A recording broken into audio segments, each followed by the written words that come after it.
আজ সকল বইপ্রেমী বন্ধুদের সাথে এমন একটি বই নিয়ে আলোচনা করব যে বই তোমাদের সারা জীবনের চিন্তাভাবনাকে নাড়িয়ে দেবে। আমার পড়া অন্যতম একটি সেরা বই man's search for meaning, the classic tribute to hope from Holocaust হলো এমন একজন মানুষের জীবনের দলিল যিনি দ্বিতীয় বিশ্বযুদ্ধের সময় ন্যাজি কনসেন্ট্রেশন ক্যাম্পে অমানসিক কষ্টের মধ্যে জীবন কাটিয়েছিলেন। চরম হতাশার মধ্যেও এই বই জীবনের সেই স্পিরিট খুঁজে আনতে শেখায় যা প্রত্যেকটা মানুষের পড়া উচিত। বইটি 1946 সালে প্রকাশিত হয়। লেখক ভিক্টর ফ্রাঙ্কল এই আত্মজীবনীমূলক বইতে কনসেন্ট্রেশন ক্যাম্পে থাকার সময় তার অভিজ্ঞতা এবং তার সাইকোথেরাপিউটিক পদ্ধতির বর্ণনা দেয়। বইটি বিশ্বের অনেক ভাষায় অনূদিত হয়েছে এবং শুধুমাত্র ইংরাজি ভাষাতেই এর 4 মিলিয়নের ওপর কপি মুদ্রিত হয়েছে। ভিক্টর ফ্রাঙ্কল ছিলেন একজন অস্ট্রিয়ান নিউরোলজিস্ট, সাইকোলজিস্ট, ফিলোসফার এবং হলোকাস্ট সার্ভাইভার। তিনি লোগোথেরাপি নামে সাইকোথেরাপির সেই শাখার উদ্ভাবক যা মানব জীবনের অর্থের অনুসন্ধানকে অনুপ্রেরণার মূল শক্তি হিসাবে বর্ণনা করে। নিজের দুর্দশার গভীর ধ্যানে নিমগ্ন হয়ে ডক্টর ফ্রাঙ্কল লোগোথেরাপি নামে এই মনস্তাত্ত্বিক পদ্ধতির বিকাশ করেছেন। এই উজ্জ্বল মনোচিকিৎসকের তত্ত্বগুলো যে কতটা মূল্যবান তা বোঝার সবচেয়ে আবেগপ্রবণ ও গভীর উপায় হলো যে সেগুলো যেভাবে আজও অন্যদের কষ্ট লাঘব করে চলেছে। এটি একটি অবিশ্বাস্য ও গভীরভাবে মুগ্ধকর বই, যার লেখক এমন এক ব্যক্তি যিনি নাজি নির্যাতনকারীদের নির্মম বর্বরতার কারণে তার বাবা, মা, ভাই এবং স্ত্রীকে হারিয়েছিলেন এবং যাদের কাছ থেকে জীবনের অর্থ পর্যন্ত ছিনিয়ে নেওয়া হয়েছিল। একজন দীর্ঘকালীন কনসেন্ট্রেশন ক্যাম্প বন্দী হিসাবে তিনি নিজেকে শুধু টিকে থাকার পর্যায়ে সীমাবদ্ধ দেখতে পান। তার সমস্ত সম্পদ লুট হয়ে যায়, তার সমস্ত মূল্যবোধ ধ্বংস হয়ে যায়। ক্ষুধা, যন্ত্রণা, নির্মমতা সহ্য করে প্রতিটি মুহূর্ত মৃত্যুর আশঙ্কার মধ্যে কাটিয়েও তিনি জীবনের মূল্য খুঁজে পেয়েছিলেন। তার কথাগুলো শোনা উচিত, কারণ এটি গভীর মানবিক সমস্যাগুলোর ওপর ভিত্তি করে লেখা এক অবিস্মরণীয় ও নাটকীয় বিবরণ। ভিক্টর ফ্রাঙ্কল পাঠকদের জানান যে তার বইটি তার অভিজ্ঞতা ও পর্যবেক্ষণের সংকলন। এটি কোনো নিরপেক্ষ ইতিহাস নয়। সাধারণভাবে কনসেন্ট্রেশন ক্যাম্পের ঘটনা বর্ণনা করার পরিবর্তে সেখানে বন্দি থাকা অবস্থায় তিনি এবং তার সহবন্দীরা যে দৈনন্দিন সমস্যার সম্মুখীন হয়েছিলেন সেগুলি ব্যাখ্যা করতে চান। তার মূল লক্ষ্য হলো এটা ব্যাখ্যা করা যে এই অভিজ্ঞতাগুলো বন্দীদের মন ও মানসিক অবস্থার ওপর কী প্রভাব ফেলেছিল। এই বইটি একটি স্মৃতিকথা, কারণ এটি ফ্রাঙ্কেলের ব্যক্তিগত অভিজ্ঞতার ভিত্তিতে লেখা হয়েছে। তবে তার লেখার উদ্দেশ্য শুধু তার নিজের কাহিনী বলা নয়, বরং তিনি একটি ধারাবাহিক গল্প বলার পরিবর্তে তার অভিজ্ঞতাগুলোকে তার প্রতিষ্ঠিত লোগোথেরাপি পদ্ধতির প্রমাণ হিসাবে উপস্থাপন করতে চান। ফ্রাঙ্কল কনসেন্ট্রেশন ক্যাম্পের বীরদের নিয়ে লেখেননি, বরং তিনি সাধারণ বন্দীদের সংগ্রাম ও ত্যাগের ওপর আলোকপাত করেছেন। তিনি উল্লেখ করেন যে যারা ক্যাম্পের অভিজ্ঞতার মধ্যে দিয়ে যাননি তারা কখনোই পুরোপুরি বুঝতে পারবেন না যে বন্দীরা প্রতিদিন বেঁচে থাকার জন্য কিভাবে কঠোর সংগ্রাম করতেন। ফ্রাঙ্কলের প্রধান আগ্রহ সাধারণ মানুষের দৈনন্দিন কষ্ট এবং তারা কিভাবে তা মোকাবিলা করতেন সেই বিষয়ে।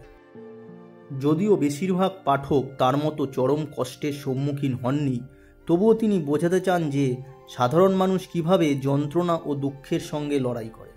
তিনি একটি ঘটনা বর্ণনা করেন যেখানে বন্দীদের গ্যাস চেম্বারে নেওয়ার কৌশল দেখানো হয়। যখন কোনো বন্দীদের অন্য ক্যাম্পে স্থানান্তরের ঘোষণা করা হতো তখন আসলে তাদের গ্যাস চেম্বারে নিয়ে যাওয়া হতো। ক্যাম্পের নিয়ম ছিল যে স্থানান্তরের জন্য নির্ধারিত বন্দীর সংখ্যা ও বাস্তবে নেওয়া বন্দীর সংখ্যা সমান হতে হবে। তবে গার্ডদের তাতে কোনো ভ্রুক্ষেপ ছিল না যে তারা সত্যিকারের তালিকাভুক্ত বন্দীদের নিচ্ছেন কিনা। ফলে প্রত্যেক বন্দী চেষ্টা করত নিজেকে ও তার বন্ধুদের তালিকা থেকে বাদ রাখার জন্য, যদিও সবাই জানতো যে একজন বাঁচলে অন্য কাউকে তার জায়গায় মরতে হবে। ফ্রাঙ্কল উল্লেখ করেন যে সাধারণত যারা বেঁচে থাকতো তারা ছিল সেই বন্দীরা যারা যে কোনো কিছু করতে প্রস্তুত ছিল, এমনকি নিষ্ঠুরতম কাজ করতেও পিছপা হতো না। ক্যাম্পে সবচেয়ে নিষ্ঠুর বন্দীদের ক্যাপো অর্থাৎ প্রহরী বন্দী হিসাবে নিয়োগ করা হতো। ক্যাম্পের ভয়াবহ বাস্তবতায় ফ্রাঙ্কল বলেন আমাদের মধ্যে সেরা মানুষগুলি ফিরে আসেনি। তিনি তার বইয়ের দুটি প্রধান লক্ষ্য নির্ধারণ করেন। প্রথমত, ক্যাম্পের বন্দীদের ওপর মানসিকভাবে যা ঘটেছে তা ব্যাখ্যা করা, এবং দ্বিতীয়ত, যারা বেঁচে ফিরে এসেছে তাদের জন্য মানসিকভাবে পুনরায় স্বাভাবিক জীবনে ফেরার চ্যালেঞ্জ বোঝানো। ফ্র্যাঙ্কেল শুরুতে বইটি বেনামে প্রকাশ করতে চেয়েছিলেন, কিন্তু পরে তিনি বুঝতে পারেন যে এটি একটি কাপুরুষোচিত সিদ্ধান্ত হবে, তাই তিনি নিজের নামে এটি প্রকাশ করার সিদ্ধান্ত নেন। তিনি আরও বলেন, কনসেন্ট্রেশন ক্যাম্পে তিনি প্রকৃত চিকিৎসকের ভূমিকা খুব অল্প সময়ের জন্য পালন করেছিলেন। বেশিরভাগ সময় তিনি সাধারণ বন্দী ছিলেন এবং তাকে রেলপথ নির্মাণের মতো কঠোর শ্রম করতে হয়েছিল। ফ্রাঙ্কলের মতে, যারা শেষ পর্যন্ত মুক্তি পেয়েছিলেন তারা তিনটি মানসিক পর্যায়ের মধ্যে দিয়ে গিয়েছিলেন। 1. ক্যাম্পে প্রবেশের সময় অনুভূত ধাক্কা। 2. ক্যাম্পের দৈনন্দিন জীবনযাত্রার সঙ্গে মানিয়ে নেওয়া। 3. মুক্তি পাওয়ার পর মানসিক পরিবর্তন। তিনি বর্ণনা করেন কিভাবে তিনি ও 1500 জন বন্দী কয়েকদিন ধরে গাদাগাদি করে ট্রেনের কামরায় যাত্রা করেছিলেন। যখন তারা অসুইচ সাইনটি দেখতে পেলেন তখন তারা আতঙ্কিত হয়ে পড়েন, কারণ এই ক্যাম্পটি ছিল বর্বর, নির্যাতন ও মৃত্যুদণ্ডের জন্য কুখ্যাত। কিন্তু পরের দিন তারা লক্ষ্য করেন যে পুরনো বন্দীরা দেখতে সুস্থ ও ভালো অবস্থায় আছেন, যা নতুন বন্দীদের মধ্যে কিছুটা স্বস্তি নিয়ে আসে। ফ্রাঙ্কল এই স্বস্তির অনুভূতির কারণ হিসাবে একটি মানসিক প্রক্রিয়ার কথা উল্লেখ করেন, যা বাঁচার ভ্রান্ত আশা অর্থাৎ ডিলিউশন অফ রিপ্রাইভ নামে পরিচিত। উদাহরণস্বরূপ, একজন মৃত্যুদণ্ডপ্রাপ্ত ব্যক্তি বিশ্বাস করতে শুরু করেন যে তার মৃত্যুর ঠিক আগে তাকে মুক্তি দেওয়া হতে পারে। নতুন বন্দীদের ক্ষেত্রেও এমনই হয়েছিল। দুর্ভাগ্যবশত যারা তাদের স্বাগত জানিয়েছিলেন তারা সাধারণ বন্দীদের চেয়ে অনেক ভালো স্বাস্থ্যের অধিকারী একটি বিশেষভাবে নির্বাচিত দল ছিল, কিন্তু যখন তাদের পোশাক এবং সমস্ত জিনিসপত্র কেড়ে নেওয়া হয় তখনও ফ্রাঙ্কল ও তার সহযাত্রীরা ভাবছিলেন যে পরিস্থিতি এতটা ভয়াবহ নয়। একটি নতুন বন্দীকে একটি প্রহরীর সামনে নিয়ে যাওয়া হয়, যে তাদের ডান দিকে বা বাম দিকে পাঠায়। তখন তারা বুঝতে পারেনি যে এর মানে কি, কিন্তু পরে জানতে পারে যে যাদের বাম দিকে পাঠানো হয়েছিল তারা মোট বন্দীদের প্রায় 95%, এবং তাদের সরাসরি গ্যাস চেম্বারে নিয়ে হত্যা করা হয়েছিল। এসএস প্রহরীরা এই বন্দীদের প্রতারণার মাধ্যমে বিভ্রান্ত করত। তাদের একটি করে সাবানের টুকরো দেওয়া হতো এবং তারপর একটি ভবনের দিকে নিয়ে যাওয়া হতো যার উপরে লেখা থাকতো স্নানাগার, কিন্তু বাস্তবে সেখানে গ্যাস চেম্বারে তাদেরকে ঢুকিয়ে হত্যা করা হতো।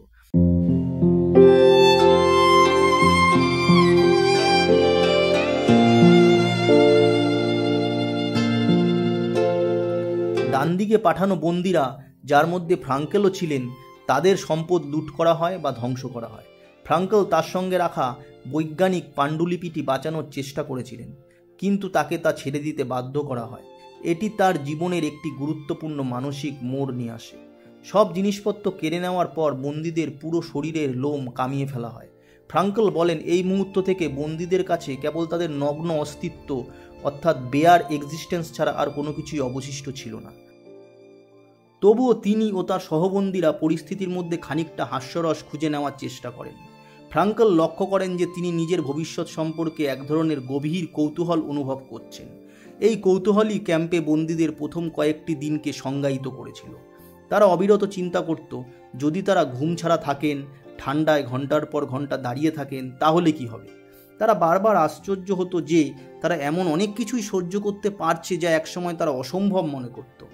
ফ্রাঙ্কেল দস্তয়েভস্কির একটি সংজ্ঞার উল্লেখ এখানে করেছেন, তা হলো মানুষ এমনই একটি সত্তা যে কোনো কিছুর সঙ্গেই খাপ খাইয়ে নিতে পারে। যখন বন্দীরা তাদের বাস্তব পরিস্থিতি বুঝতে শুরু করলো তখন ফ্রাঙ্কেল ও তার সহবন্দীরা আত্মহত্যার কথা ভাবতে লাগলো।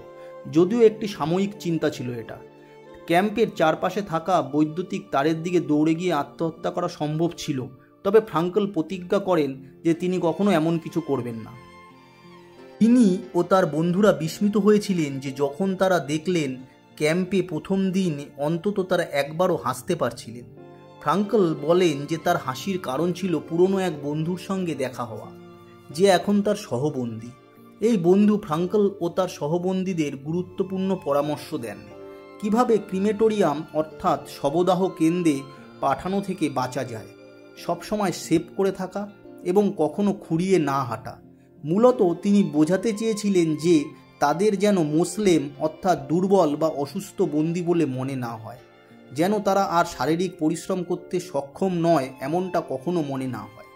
তাদের চেহারা যতক্ষণ পর্যন্ত স্বাভাবিক দেখাবে ততক্ষণ তাদের প্রাণের আশা, অর্থাৎ ততক্ষণ তাদের গ্যাস চেম্বারে পাঠানো হবে না। এরপর সেই বন্ধু মজার ছলে বলেন, ফ্রাঙ্কল ছাড়া অন্য কারোর জন্য চিন্তার কিছু নেই। এই রসিকতা ফ্রাঙ্কলকে হাসিয়েছিল। ফ্রাঙ্কল বলেন যে মনোবিজ্ঞানীরা মনে করেন একটি অস্বাভাবিক পরিস্থিতিতে অস্বাভাবিক প্রতিক্রিয়া দেওয়া সম্পূর্ণ স্বাভাবিক।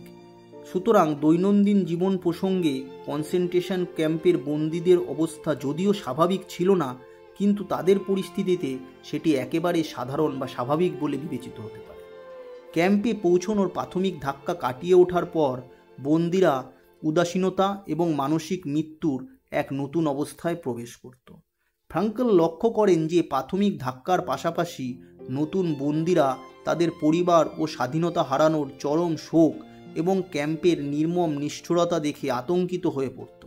প্রথম দিকে বন্দীরা যখন তাদের সহবন্দীদের প্রহৃত হতে দেখত তখন তারা মুখ ফিরিয়ে নিত, বা যখন তাদের গায়ে মলমূত্র ছিটকে পড়ত তখন তারা আতঙ্কিত হয়ে যেত।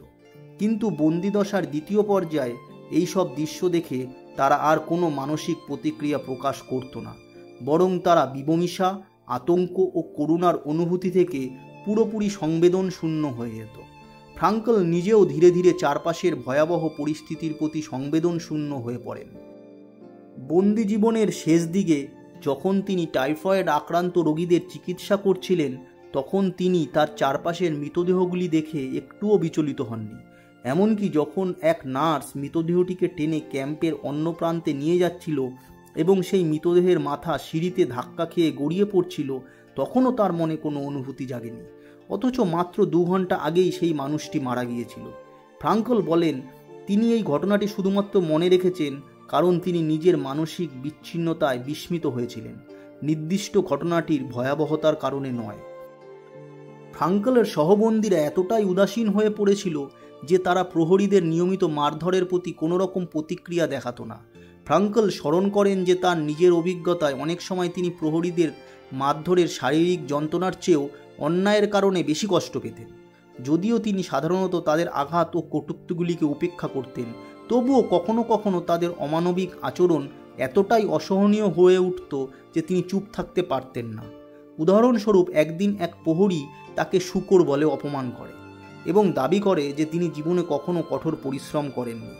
ফ্রাঙ্কল নিজেকে সামলাতে পারেননি এবং বলেছিলেন যে তিনি তার জীবনের বেশিরভাগ সময়ই দরিদ্র রোগীদের চিকিৎসা করেছেন। এই কথা বলার জন্য তিনি কঠোর শাস্তির শিকার হন।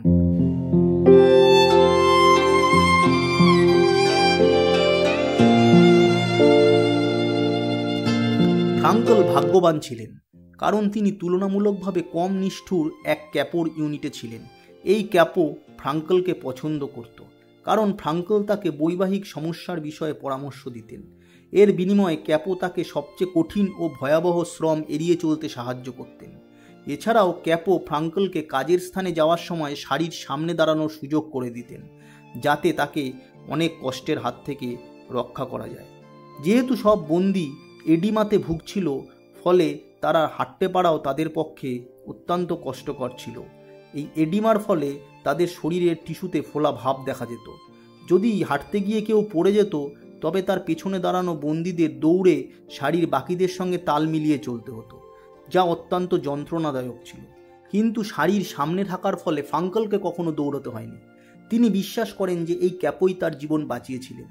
ফ্রাঙ্কল লক্ষ্য করেন যে কিছুটা উদাসীন হওয়া বন্দীদের টিকে থাকার জন্য প্রয়োজন ছিল, কারণ এই উদাসীনতাই তাদের বেঁচে থাকার শক্তি যোগাত। তবে সমস্ত আবেগ দূরে সরিয়ে রেখে বন্দীরা এক ধরনের আদিম অবস্থায় ফিরে গিয়েছিল, যেখানে তারা সবসময় ভালো খাবার এবং উষ্ণ স্নানের স্বপ্ন দেখত।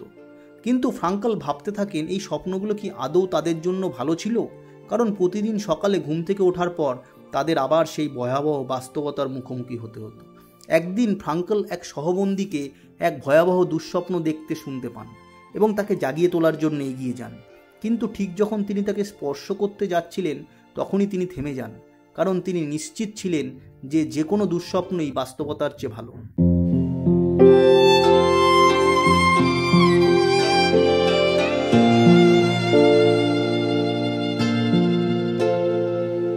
ম্যানস সার্চ ফর মিনিং বইটির বিষয়বস্তুর দার্শনিক ও মনস্তাত্ত্বিক গভীরতার কারণে আমরা যদি খুব সংক্ষেপে আলোচনা করি তাহলে বইটির সাথে অন্যায় করা হবে। তাই আরেকটি এপিসোডে আমরা এই বইটি নিয়ে আলোচনা করব ও আমাদের আলোচনা শেষ করব। আজ তাহলে এই পর্যন্তই। তোমাদের কাছে ছোট্ট অনুরোধ, আমাদের চ্যানেলের ভিডিওগুলোকে লাইক করো এবং আমাদের YouTube channel playing with books subscribe করে রাখো, যাতে ভবিষ্যতেও এই ধরনের আলোচনার মাধ্যমে আমরা তোমাদের জ্ঞান পিপাসা মেটাতে পারি এবং তোমাদেরকে সমৃদ্ধ করতে পারি। সকলে খুব ভালো থাকো। ধন্যবাদ।